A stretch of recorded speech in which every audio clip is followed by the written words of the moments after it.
Praise lord అండి. యెషయా 45:4. నేను నీకు పేరు పెట్టి నిన్ను పిలిచి తిని, నువ్వు నన్ను ఎరగకుండినప్పటికీ నీకు బిరుదులిచ్చి తిని. దేవుని యొక్క మహిమోన్నతమైన కృపను బట్టి దేవుడు నువ్వు తల్లి గర్భంలో రూపింపబడక మునిపే ఆయన ఒక ప్రణాళికతో ఈ లోకానికి పంపి ఉన్నాడు. కాబట్టి నువ్వు ఆధ్యాత్మికంగా మీ మమ్మీ మీ డాడీ ఏం పేరు పెట్టినారు అనేది కాదు, దేవుడు నీ క్యారెక్టర్కి సంబంధించిన ఒక మంచి పేరు ప్రజలలో ఇచ్చింటాడు. మరి దాన్ని చూద్దాం.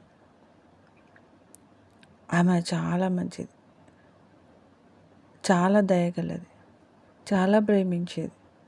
అతను అద్భుతమైన కృప పొందినవాడు.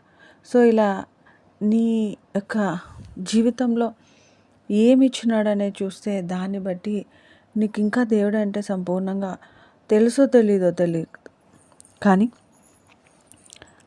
జ్ఞానవంతుడిగా నువ్వు చేయాల్సింది ఏంటంటే కృతజ్ఞత కలిగిన స్త్రీగా, పురుషుడుగా ప్రభుని మహిమపరచాలి.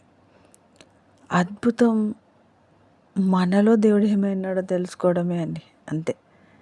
ఎందుకంటే నేను దైవత్వంలోకి నడిపించాలన్నదే దేవుని చిత్తం. ఆయనలాగా, ఆయన కొరకు, ఆయనతో కలిసి ఆయనను మహిమపరచడమే విశ్వాస యొక్క జీవితం.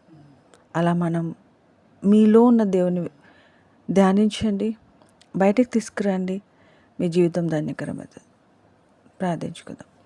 జీవంగల దేవా, మేము ఎరగకుండాన్నప్పటికీ మీరు పేరు ఇచ్చినారు, బిరుదులు ఇచ్చినారు.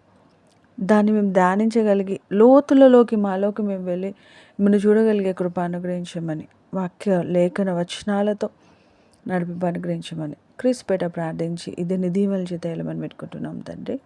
Amen, amen, amen. God bless you. Have a nice day.